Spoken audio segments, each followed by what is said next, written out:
Ok, gente, nós vamos dar continuidade então à nossa série de reflexões sobre esse tema que aí está, relacionamentos líquidos. Esse tema da nossa série, tem origem numa reflexão do maior sociólogo vivo do mundo contemporâneo, o Zygmunt Bauman, um velhinho de 89 anos. Nem todo mundo que envelhece com sabedoria. Mas quando alguém envelhece com sabedoria, dá vontade de ficar por perto de uma pessoa assim, não é verdade?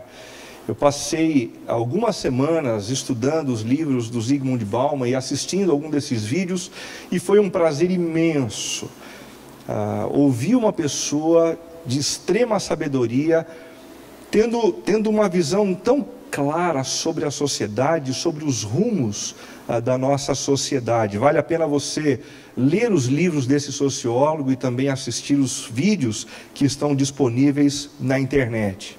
Segundo ele, os relacionamentos atuais têm se tornado cada vez mais líquidos, ou seja, incapazes de permanecerem da mesma forma por muito tempo.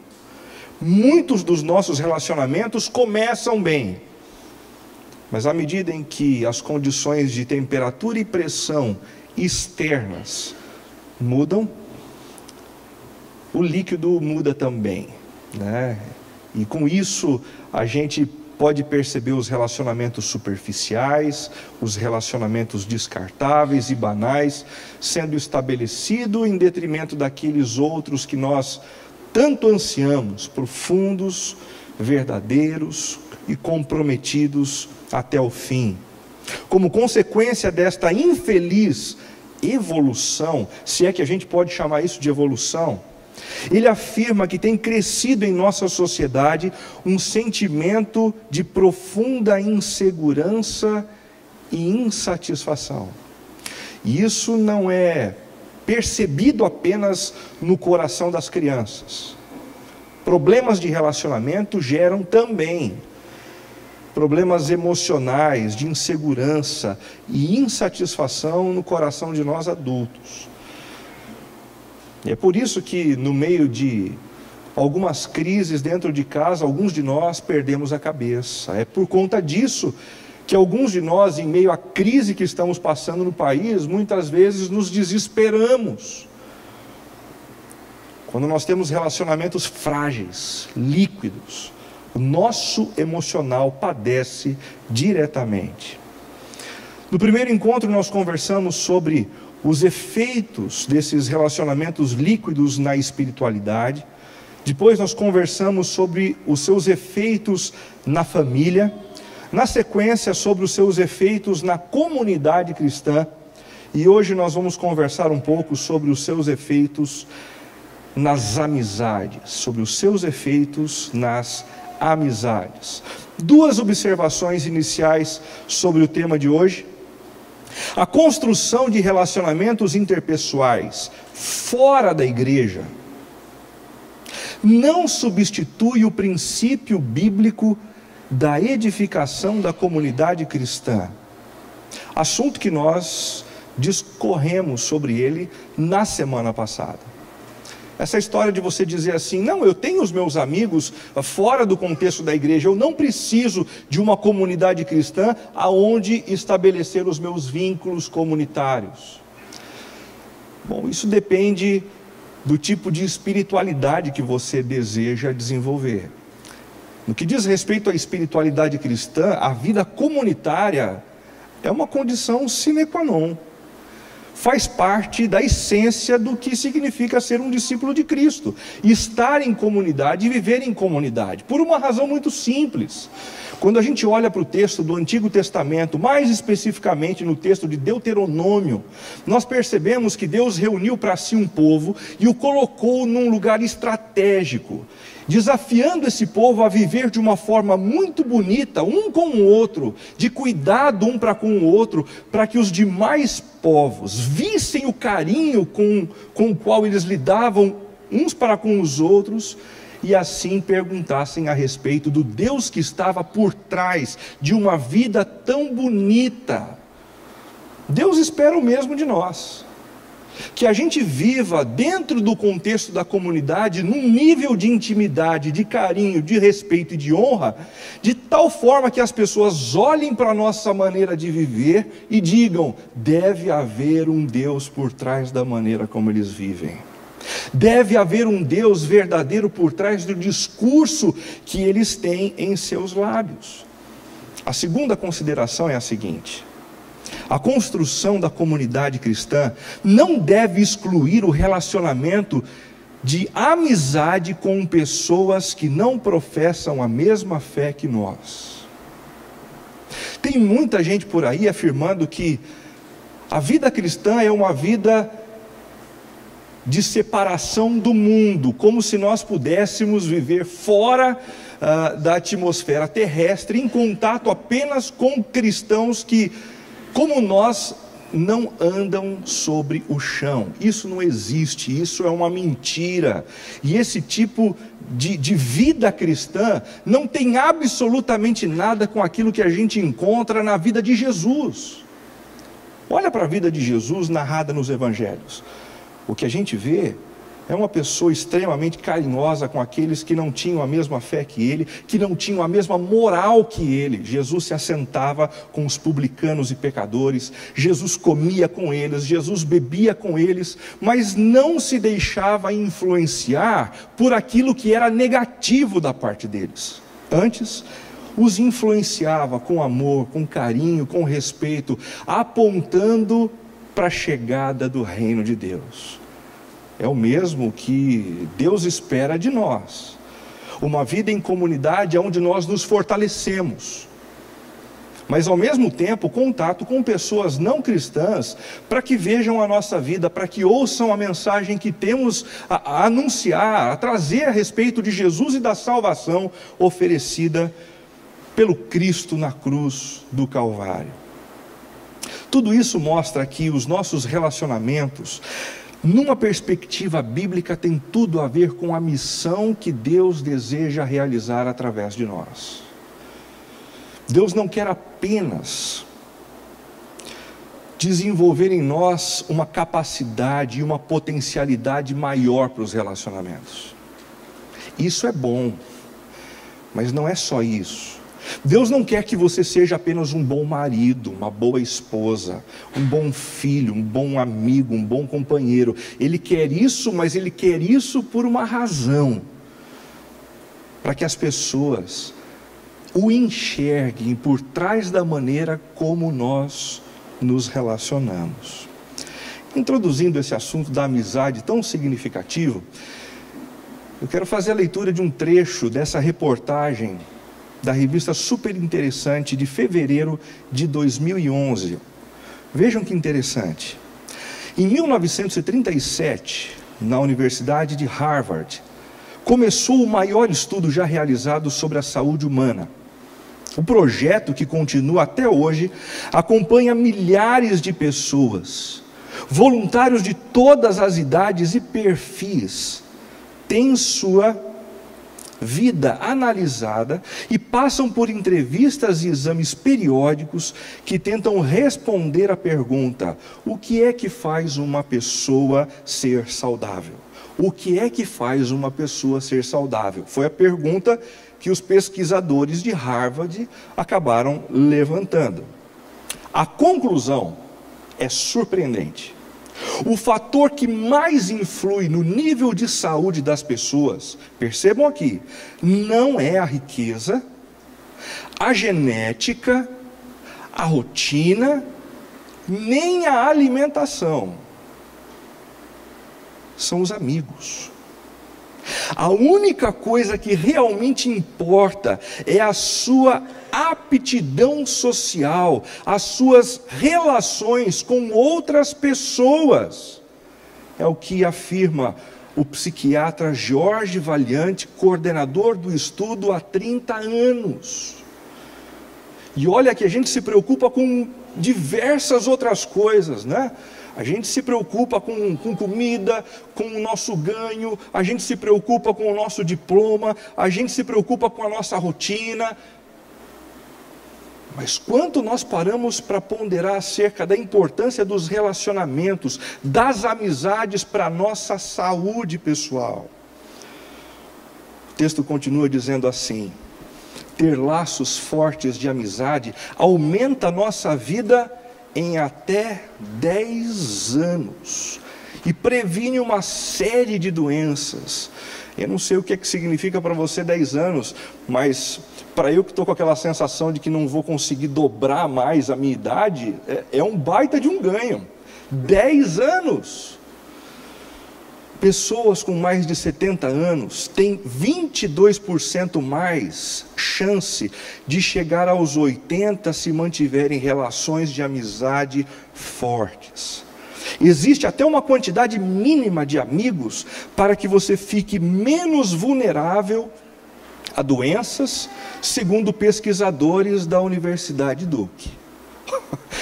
Americano é muito interessante, eles conseguem mapear absolutamente tudo e fazer o levantamento das suas estatísticas, né?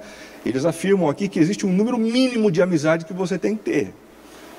E se você não tiver esse número mínimo, você está muito complicado. Que número é esse? Gente com menos de 4 amigos tem risco dobrado de doenças cardíacas. Isso acontece porque a ocitocina, lembra-se dela? Aquele hormônio que estimula as interações entre as pessoas, age no corpo como um oposto da adrenalina. Enquanto a adrenalina aumenta o nível de estresse, a ocitocina reduz os batimentos cardíacos e a pressão sanguínea, o que diminui a probabilidade de ataques cardíacos e derrames. 4 amigos. Já conseguiu colocar na ponta dos dedos? É duro, né? Às vezes a gente coloca onde a gente diz assim, não, esse não é de verdade tão amigo assim.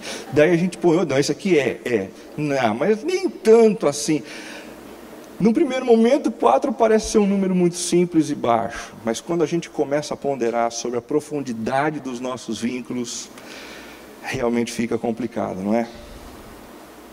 Há mais ocitocina no organismo durante a juventude, o que facilita a criação de relações mais profundas. Isso e o convívio, claro. Durante a adolescência, e os nossos adolescentes estão presentes aqui hoje, passamos quase 30% do nosso tempo com amigos. Como se investe em amizades na adolescência? Aquela fase natural de se romper, de certa forma, com a influência dos pais, para se construir vínculos novos, né? Eles estão extremamente abertos aos relacionamentos. A partir daí, a vida vai mudando, novas obrigações vão surgindo, até que passamos a dedicar menos de 10% do tempo aos nossos amigos. Eu não sei como é que essa estatística chega para você, mas talvez alguns estejam fazendo conta dizendo assim, menos de 10%. Quanto eu gasto do meu tempo investindo em amizades? Numa ligação, tomando um café com uma pessoa que eu aprecio, que eu gosto de estar com ela, comendo uma pizza com amigos e tendo uma conversa profunda sobre a vida. Como é que anda a nossa capacidade de fazer e nutrir amizades? Se você acha que isso é uma coisa ruim, essa história de diminuir o nosso investimento em amizades, acertou. Uma pesquisa da Universidade de Princeton revelou que trocamos os amigos pelo trabalho para ganhar mais dinheiro. Não é o que tem acontecido com muitos de nós? Mas não deveríamos fazer isso. Não vale a pena. O dinheiro que você ganha no trabalho, durante o tempo em que não está com os amigos, tão pouco compensa a falta deles. Aí os mais pragmáticos começam a pensar assim, será que compensa? Será que não compensa? Por quanto compensaria? Por quanto não compensaria? Vamos tentar fazer uma planilha. Os americanos continuaram fazendo planilha até para esse tipo de coisa. O economista Andrew Oswald, da Universidade de Warwick, criou uma fórmula para calcular quanto dinheiro seria preciso para compensar a falta de amigos. Oswald chegou a uma conclusão: ganhar um amigo equivale a receber 134 mil a mais de salário anual. Peça isso de aumento na próxima vez em que você tiver de fazer hora extra e não puder ir encontrar seus amigos num bar. No meio da crise, falar de um aumentinho de 134 mil no salário mensal, a coisa começa a complicar, né? É mais fácil fazer um amigo e garantir alguns anos de vida. O crime não compensa. E essa expressão serve nos mais variados ambientes, nesse também. A gente precisa retornar à prática de fazer amigos. Mas infelizmente a gente tem feito isso da pior maneira possível. Existe uma reportagem da revista Veja, de julho de 2009, que fala a respeito da tendência de nós brasileiros de cultivarmos amizades apenas no ambiente virtual. Para cada 4 minutos na rede, os brasileiros, percebam, não é uma pesquisa norte-americana, é uma pesquisa brasileira, dedicam para atualizar seu perfil e bisbilhotar o dos outros. Na verdade, não é o que acontece com a gente, com nós que estamos aqui, são os outros brasileiros, né? Aquele negócio do pessoal ficar bisbilhotando para onde é que o sujeito foi viajar, para onde é que a moça foi, que roupa que ela comprou, que maquiagem ela está usando. Não tem nada a ver com o que a gente faz. Nós estamos falando dos outros brasileiros que não vieram hoje aqui. São dados que foram fornecidos pelo Ibope Nielsen. Em nenhum outro país do mundo existe um entusiasmo tão grande pelas amizades virtuais. Em nenhum outro país as pessoas se aventuram tanto em amizades virtuais quanto nós brasileiros. Os números despertam algumas questões a respeito do tipo de amizade que se está construindo na internet. Qual o impacto de tais sites na maneira das pessoas se relacionarem? Eles de fato diminuem a solidão? Recentemente, sociólogos, psicólogos e antropólogos concluíram que essa comunicação não consegue suprir as necessidades mais afetivas, mais profundas. A internet tornou-se um vasto ponto de encontro de contato superficial, apenas isso, um contato superficial. É o oposto do que, segundo escreveu o filósofo grego Aristóteles, de fato aproxima os amigos. Eles precisam de tempo e intimidade. Como diz o ditado, não podem se conhecer sem que tenham comido juntos a quantidade necessária de sal. Essa é uma frase bastante conhecida, né? Um amigo se faz com tempo e intimidade. Tempo e intimidade.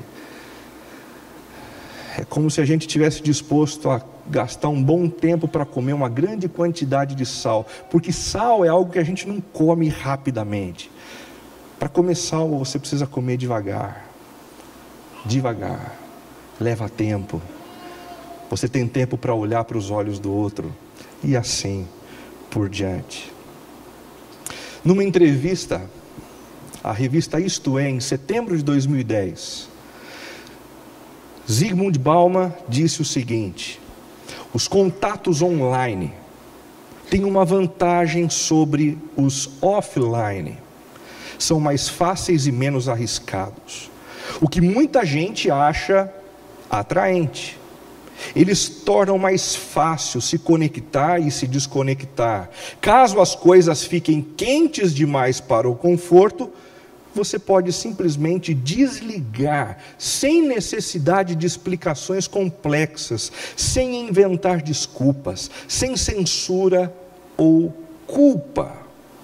Atrás do seu laptop ou iPhone, com fones de ouvido, você pode se cortar para fora dos desconfortos do mundo online. E é exatamente essa realidade que muitos de nós temos vivido. O sentimento de solidão nos impulsionando para frente da tela de um computador.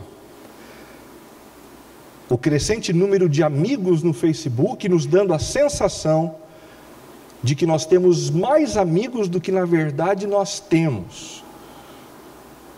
E os vínculos sendo estabelecidos através de alguns posts, com informações rasas e banais sobre a vida, tornando esses vínculos cada vez mais supérfluos, mais idiotas e menos reais. Eu acredito que o texto de 1 Samuel, capítulo 18, capítulo 19 e também capítulo 20, é um texto que nos incentiva a refletir com profundidade sobre essa história dos nossos vínculos de amizade, de caminhos complicados e caminhos que são importantes. O texto diz assim: depois dessa conversa de Davi com Saul, surgiu tão grande amizade entre Jonatas e Davi, que Jonatas tornou-se o seu melhor amigo. Daquele dia em diante, Saul manteve Davi consigo e não o deixou voltar à casa de seu pai. Jonatas fez um acordo de amizade com Davi, pois se tornara o seu melhor amigo. Jonatas tirou o manto que estava vestindo e o deu a Davi, com sua túnica e até sua espada, seu arco e seu cinturão. Tudo o que Saul lhe ordenava fazer, Davi fazia com tanta habilidade que Saul lhe deu um posto elevado no exército. Isso agradou a todo o povo, bem como aos conselheiros de Saul.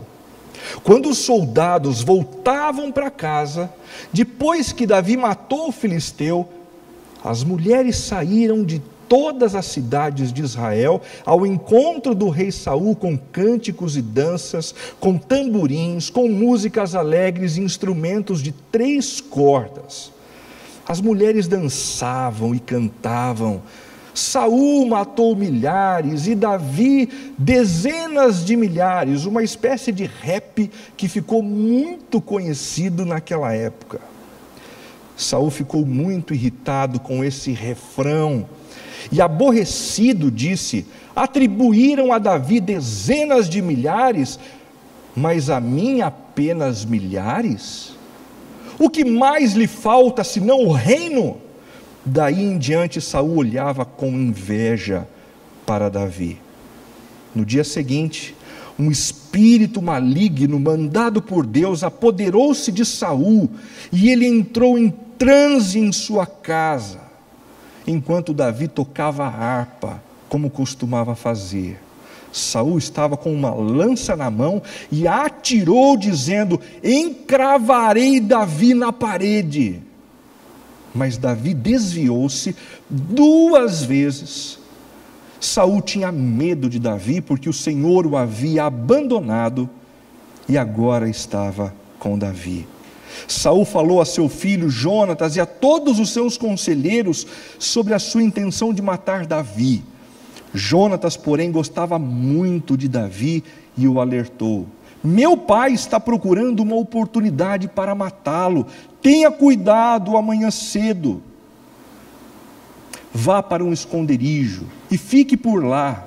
Sairei e ficarei com meu pai no campo onde você estiver. Falarei a ele sobre você e depois contarei a você o que eu descobri. A ira de Saul se acendeu contra Jonatas e ele lhe disse: filho de uma mulher perversa e rebelde. Será que eu não sei que você tem apoiado o filho de Jessé para a sua própria vergonha e para a vergonha daquela que o deu à luz? Enquanto o filho de Jessé viver, nem você, nem seu reino serão estabelecidos. Agora mande chamá-lo e traga-o a mim, pois ele deve morrer. Jonatas perguntou a seu pai: por que ele deve morrer? O que ele fez? Então Saul atirou sua lança contra Jonatas, o próprio filho, para matá-lo. E assim Jonatas viu que seu pai estava mesmo decidido a matar Davi. Jonatas levantou-se da mesa muito irado. Naquele segundo dia da festa da lua nova, ele não comeu, entristecido porque seu pai havia humilhado Davi. Pela manhã, Jonatas saiu ao campo para o encontro combinado com Davi. Levava consigo um menino e lhe disse: vá correndo buscar as flechas que eu atirar. O menino correu, e Jonatas atirou uma flecha para além dele. Quando o menino chegou ao lugar onde a flecha havia caído, Jonatas gritou: a flecha não está mais para lá. Vamos, rápido, não pare. O menino apanhou a flecha e voltou sem saber de nada, pois somente Jonatas e Davi sabiam do que haviam combinado. Então Jonatas deu suas armas ao menino e disse: vá, leve-as de volta à cidade. Depois que o menino foi embora, Davi saiu do lado sul da pedra e inclinou-se 3 vezes perante Jonatas, rosto em terra. Então despediram-se, beijando um ao outro e chorando. Davi chorou ainda mais do que Jonatas.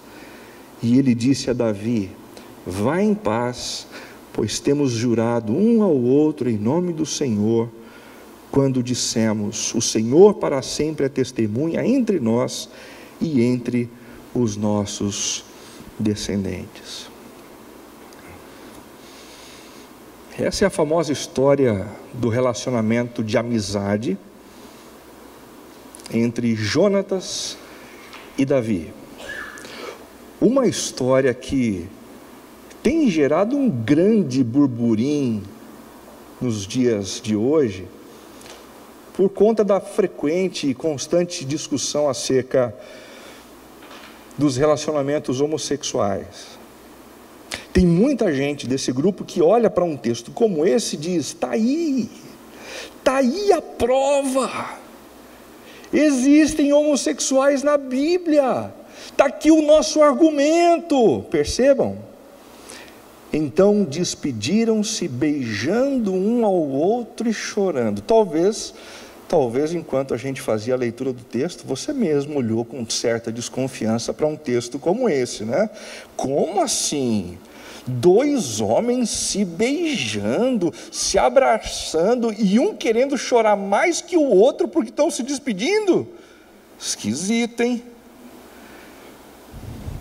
Esta história pode ser considerada uma história legitimadora do homossexualismo? E eu acredito que não. E eu acredito que não por 3 razões. A primeira razão tem um argumento histórico. E o argumento histórico é o seguinte: Davi tinha os seus pecados, sim, e a Bíblia não os esconde em momento algum. Mas o problema de Davi não era o sentimento dele para com um outro homem, eram os sentimentos dele para com as outras mulheres. A fraqueza dele era Mical, a fraqueza de Davi era Batseba. Davi tinha fraquezas, mas a sua fraqueza maior não eram os homens, e sim as mulheres. E também essa história do beijo, que surpreende a muitos de nós hoje em dia, não era um problema naquela época, quando existia a disciplina e o hábito do ósculo santo. É isso mesmo, houve um tempo em que os homens se cumprimentavam usando um beijo, e isso não causava nenhum tipo de espanto. Isso era normal. a ponto de o apóstolo Paulo mesmo escrever para algumas igrejas recomendando que as pessoas se cumprimentassem usando esse beijo. Isso significa que a gente precisa sair daqui hoje se beijando e raspando a barba um com o outro. Não precisa. Tá bom? Não precisa. Era apenas uma prática cultural. Naquela cultura se fazia assim, para demonstrar carinho, para demonstrar amor. Hoje nós temos as nossas maneiras de demonstrar amor, que nem sempre são as mesmas. Mas se for assim, também não existe mal algum. O segundo argumento é o argumento filosófico, baseado no reducionismo que a nossa cultura tem feito do conceito do amor. Todas as vezes que a nossa cultura contemporânea pensa no amor, pensa no carinho, pensa no afeto, imediatamente o que vem na nossa cabeça é o sexo. A nossa cultura reduziu o amor e o carinho ao sexo. Mas isso não é verdade. A nossa cultura doentia fez isso, mas isso não é verdade. Um homem pode ser amigo de um outro homem, uma mulher pode ser amiga de uma outra mulher, e ainda assim, essa relação não ser uma relação de cunho sexual. Um homem pode amar um outro homem com o seu carinho, com o seu afeto, querendo esse outro homem bem. Uma mulher também pode amar uma outra mulher, querendo bem essa outra mulher, mas ainda assim não ter sexo envolvido nessa parada. Em terceiro lugar, o argumento teológico, baseado na regra básica da interpretação bíblica da análise de contextos. Deixa eu tentar explicar isso para você. Existe uma regra básica de interpretação bíblica que diz assim: se você deseja entender o que um texto diz, submeta-o ao seu contexto próximo, remoto e bíblico.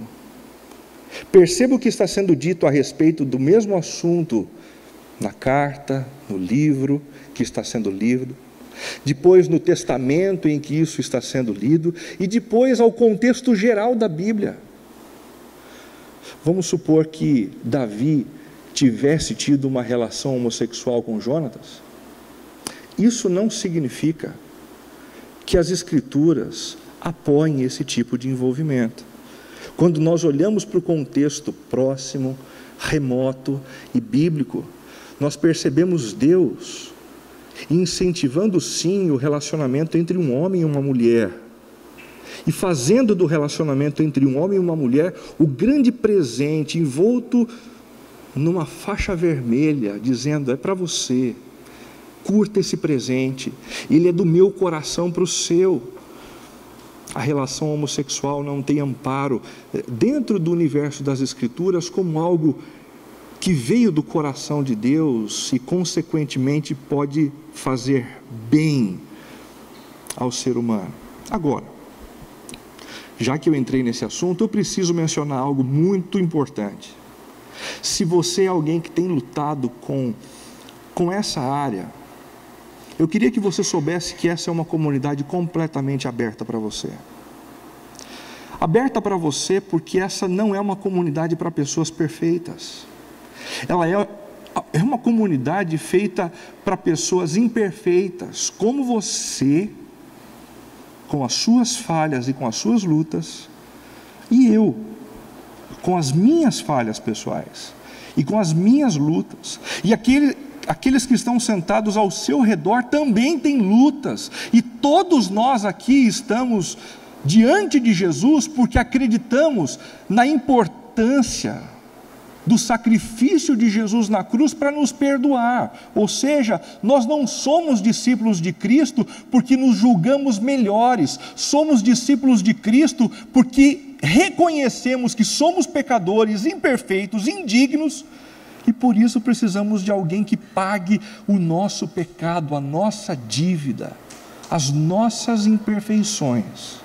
Agora, se esse tipo de argumento não serve para você, e nenhum dos três argumentos que eu citei para você, tudo bem, não tem problema. Mas ontem à noite, assistindo a uma final de luta do UFC, eu percebi o Cormier, que acabou de nocautear o seu grande amigo no octógono, dizer o seguinte: esse é um cara que eu amo muito e foi uma honra dividir o octógono com ele. Cá entre nós, ele disse a mesma coisa que Davi, mas a intenção dele não era revelar um relacionamento homossexual. Ele tem a sua família, ele tem os seus filhos, ele apenas estava dizendo: eu gosto demais desse sujeito que veio lutar comigo, eu tenho carinho por ele, eu tenho afeto por ele, nós somos amigos. Existem duas dinâmicas de relacionamento contidas nesse texto de 1 Samuel, de 18 a 20. A primeira dinâmica é a dinâmica de Saul em relação a Davi. Saul era um grande rei, mas um homem perverso. E ele se relacionava com Davi, esse menino que conseguiu vencer Golias e dessa forma resgatar a moral do exército de Israel para com os demais povos. Em toda a batalha que Davi ia, ele tinha sucesso. Mas esse texto também fala a respeito de uma dinâmica de relacionamento do filho de Saul, Jonatas, com esse mesmo homem Davi. Davi era alvo da admiração tanto de Saul quanto de Jonatas, mas a maneira como eles se relacionavam com Davi era significativamente diferente. Vamos vê-las?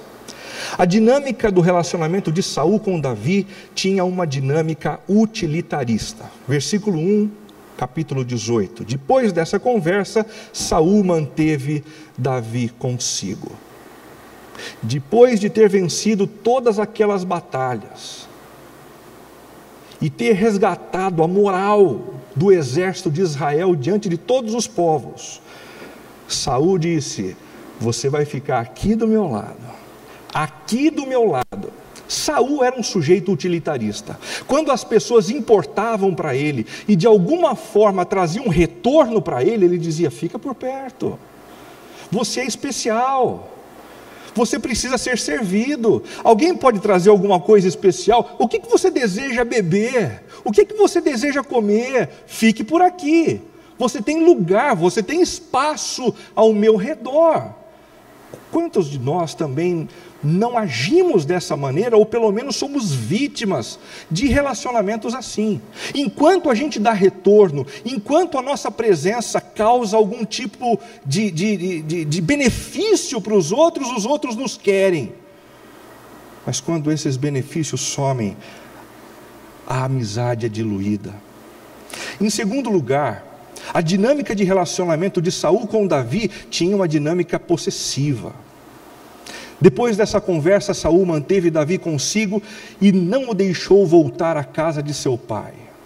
Você não apenas vai ficar aqui, mas você não vai voltar para a casa do seu pai. Não volta mais não. Você não tem mais as obrigações com o seu pai. Eu estou te livrando delas porque agora eu quero você aqui, só perto de mim. Saul era possessivo. Ele não apenas queria por perto as pessoas que lhe importavam, ele era um sujeito que encerrava a vida do outro nele mesmo. Quantos dos nossos relacionamentos também não são assim? E como é pesado lidar com uma amizade possessiva. É pesado você ser alvo de uma amizade possessiva e você gera peso todas as vezes que você impede os seus amigos de terem outros amigos, os seus queridos de se envolverem com outras pessoas. Possessividade. Em terceiro lugar, a dinâmica do relacionamento de Saul com Davi continha uma dinâmica condicional. Tudo que Saul lhe ordenava fazer, Davi fazia com tanta habilidade que Saul lhe deu um posto elevado no exército. Olha que tipo de amizade interessante. Enquanto Davi fazia tudo o que o rei queria, ele tinha de tudo. Esse era o contrato. Enquanto você faz aquilo que eu quero, aquilo que eu espero de você, você tem a minha amizade, você tem o meu respeito, você tem a minha honra e tem os meus bens. Mas a partir do momento que você pisar na bola uma vez comigo, você não tem mais acesso ao meu respeito, ao meu carinho e ao meu amor. Relacionamentos líquidos, relacionamentos superficiais. Em quarto lugar, uma dinâmica descartável. As mulheres dançavam e cantavam o rap que ficou famoso naquela época. Saul matou milhares e Davi dezenas de milhares. Tudo para provocar um sujeito que o povo sabia que tinha um coração muito ciumento. Saul ficou muito irritado com esse refrão, muito irritado. Ele tentava colocar um fone de ouvido com uma outra música, mas a única música que ele ouvia era essa. Saul matou milhares e Davi dezenas de milhares. Atribuíram a Davi dezenas de milhares, mas a mim apenas milhares. O que mais lhe falta senão o reino? Daí em diante Saul olhava com inveja para com Davi. E não é exatamente a inveja que tem afastado nós de muitos dos nossos amigos? Tenta olhar para algumas pessoas que eram próximas, eram queridas, mas que com o tempo foram se afastando. Por trás de muitos desses movimentos descartáveis, há uma disposição invejosa, porque a inveja é um vício de proximidade. Ninguém tem inveja mesmo de uma pessoa com quem não convive. Você tem admiração daquele que não convive com você. Mas com aqueles que convivem e são próximos, o inimigo número 1 é a inveja. Em quinto lugar, a dinâmica diabólica.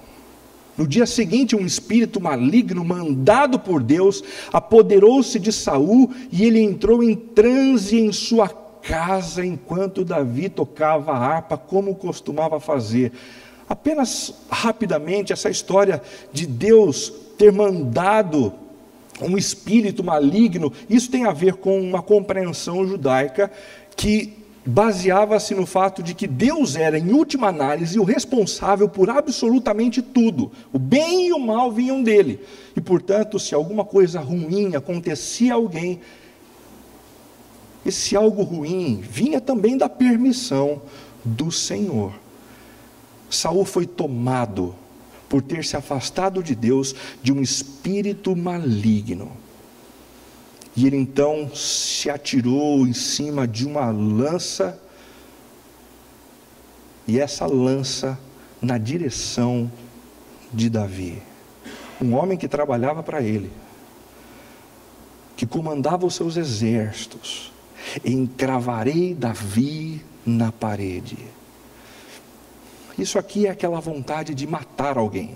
É engraçado como em alguns momentos a gente se aproxima das pessoas, a gente faz os nossos amigos, mas com o passar dos anos, alguns têm a vontade de matar aquele que anteriormente foi amigo. Já teve a vontade de matar um ex-amigo? De matar. Normalmente isso acontece quando a inveja se estabelece. Normalmente isso acontece quando um ídolo dentro de mim é ameaçado. E que ídolo dentro de Saul estava sendo ameaçado? O poder. Tendo a sua posição de líder ameaçada, Saul ficou maluco e desejou matar o outro. Perceba comigo, todas as vezes que você tiver vontade de matar alguém, há um ídolo sendo movido dentro do seu interior. Pode crer, tem.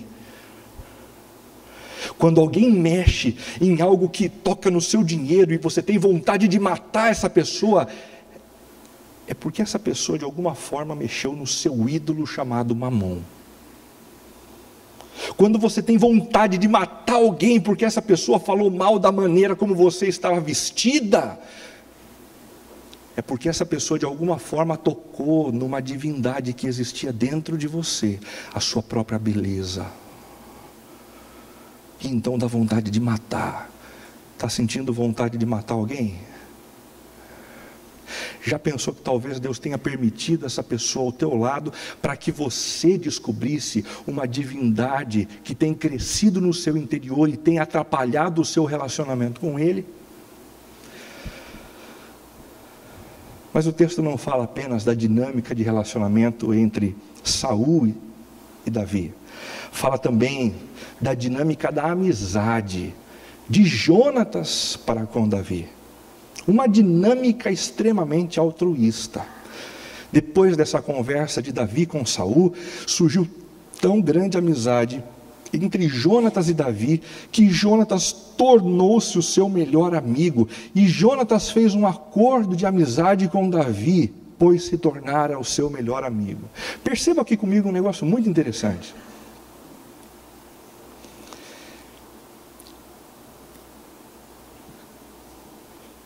Se existe algo que não aconteceu nessa amizade, foi um investimento proporcional. Não houve um investimento proporcional nessa relação. Houve sim alguém que disse: eu quero me tornar amigo dessa pessoa. E então Jonatas se dispôs, fez um acordo, cuidou do seu amigo e fez de tudo para que ele fosse alguém bem sucedido. Se você ficar aguardando alguém que cruze o seu caminho e te encha de presentes, para então você se dispor a amar e a construir relacionamentos, você vai ficar sentado esperando, com mais risco de ter problema cardíaco, com mais risco de perder os seus 10 anos de vida, porque você não ficou nem com 4 amigos. A dinâmica de Jonatas para com Davi era uma dinâmica altruísta, visava o bem do outro, e tão somente isso.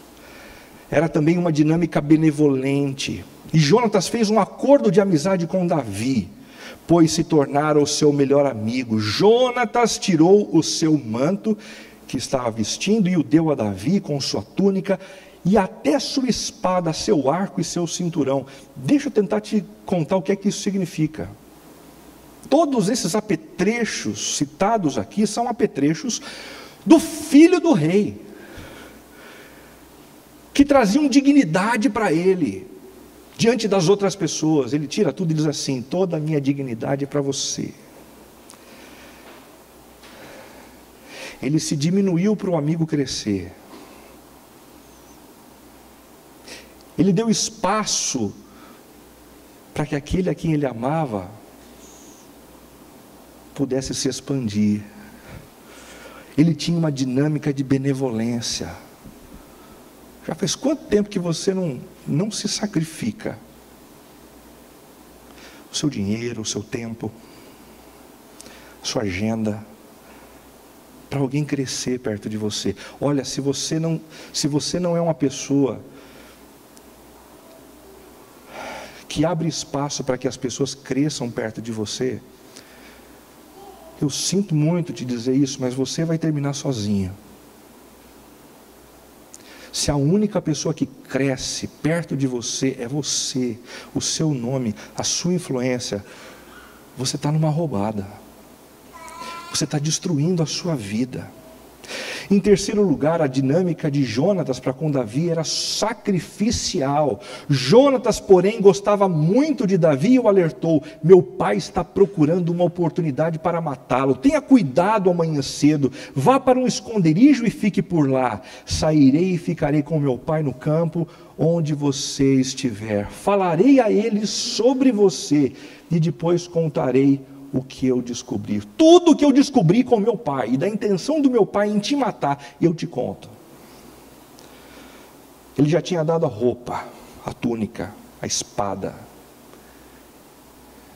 e agora ele está entregando a lealdade máxima em detrimento da lealdade ao pai assassino. E com isso ele passou a correr risco de vida.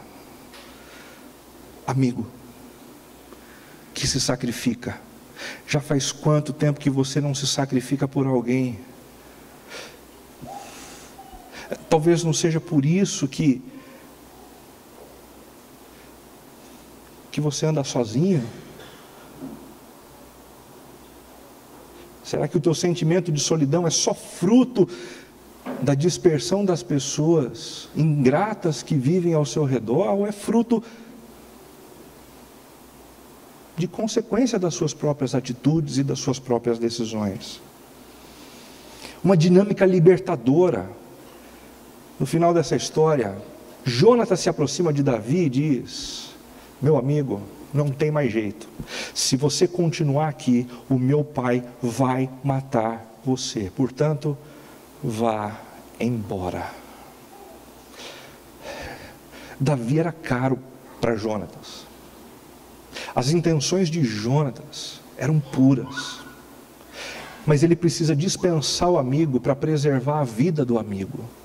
Ele não era possessivo. O possessivo mata para que o outro permaneça a seu serviço. O altruísta e libertador é aquele que tem condição de dizer: vai, para o bem do outro. Para o bem do outro. E em último lugar, a dinâmica de amizade de Jonatas para com Davi era uma dinâmica espiritual, não demoníaca, como a dinâmica de Saul. Essa era espiritual. E ele disse a Davi: vá em paz, pois temos jurado um ao outro, em nome de quem? Em nome do Senhor. Quando dissemos: o Senhor para sempre é testemunha entre nós e entre os nossos descendentes. Se tinha algo que fazia diferença nessa relação, era a presença de Deus. Deus era o elemento distintivo dessa relação. A presença de Deus fazia toda a diferença. Concluindo, eu quero voltar para Zygmunt Bauman, que disse à revista Isto É: o amor tem se tornado líquido. Acredito que todos estamos cientes disso num grau ou outro. Portanto, não é uma questão de abrir os olhos. O verdadeiro problema é: quem é capaz de fazer o que deve ser feito para evitar o desastre que já podemos prever? Quem é capaz de fazer o que deve fazer, o que deve ser feito para evitar o desastre que já podemos prever? Resposta: ninguém. Ninguém. A gente gastou 1 hora para chegar à conclusão de que a gente não vai dar conta de ser amigo. Sabe toda aquela história que a gente viu? Aquilo é um retrato. Aquilo é um retrato estático de um episódio da vida de Jonatas. Mas ele não conseguiu viver assim com todo mundo. E a gente também não consegue. Altruísta o tempo todo. Quem consegue, põe a mão aqui que já vai fechar. Benevolente o tempo todo. Quem consegue, põe a mão aqui que já vai fechar. 1, 2. Espiritual o tempo todo, colocando Deus na relação. Quem consegue, põe o dedo aqui que já vai fechar. E nós não conseguimos por conta da nossa natureza. Como está escrito, não há nenhum justo, nenhum sequer. Não há ninguém que o faça o bem. Não há nenhum sequer. Nenhum sequer. Suas gargantas são um túmulo aberto. Com suas línguas enganam. Seus pés são ágeis para derramar sangue. Ruína e desgraça marcam os seus caminhos e não conhecem o caminho da paz. Aos seus olhos é inútil temer a Deus. Portanto, ninguém será declarado justo diante dele. Ninguém será declarado justo diante dele. Não há justo, porque não há justo comparado a ele. Baseando-se na obediência à lei, pois é mediante a lei que nos tornamos plenamente conscientes do pecado. Mas Zygmunt Bauman continua a sua reflexão dizendo: o problema não é a nossa falta de conhecimento, mas a falta de um agente capaz de fazer o que o conhecimento nos diz ser necessário fazer. Gente, presta muita atenção nisso. Zygmunt Bauman não sabe do que ele está dizendo. Ele não sabe do que ele está dizendo. Mas ele está clamando por um agente que faça a diferença. E faça diferente do que nós normalmente fazemos por sermos limitados e humanos. Você sabe de quem Zygmunt Bauman está falando? Ele está falando daquele que consegue ser amigo de verdade. Do único que consegue ser altruísta 100%. Do único que consegue ser benevolente o tempo todo. Do único que consegue visar o bem do outro em detrimento de si mesmo. Jesus de Nazaré, o Deus encarnado que morreu por nós na cruz. Ninguém tem maior amor do que aquele que dá a sua vida pelos seus amigos. Ninguém tem maior amor do que aquele que dá a sua vida pelos seus amigos. E quando nós nos arrependemos dos nossos pecados, e nós somos alvo dessa amizade de Deus, amizade perdoadora de Deus, Ele inicia um milagre dentro da nossa vida e começa a fazer com que a disposição correta para a amizade nasça dentro de nós. Para que então seja possível o cumprimento deste mandamento: amem-se uns aos outros. Eu espero que você esteja entendendo a diferença da proposta humanista da proposta do discipulado cristão. O humanismo diz: vamos aprender com os conceitos. Aprendemos com os conceitos? Todos descobriram o que tem que fazer? Vamos sair daqui e vamos amar agora. Não dá. Você não vai conseguir e eu não vou conseguir também. Basta a gente cruzar 2 quadras e a gente só está pensando na gente mesmo, no nosso coração, nas nossas necessidades. Nós somos egoístas. Nós só pensamos em nós mesmos. É preciso um milagre para nos mudar, para nos transformar de dentro para fora. E quando esse milagre acontece, proposta do discipulado cristão, quando nós nos negamos a nós mesmos e nos submetemos ao amor e à amizade que Jesus demonstrou por nós na cruz, perdoando-nos dos nossos pecados e iniciando um processo de transformação que é irreversível. Ele começa, e o que acontece a partir daí, dentro de mim, na direção dos outros, é fruto dele em mim. Fruto dele em mim.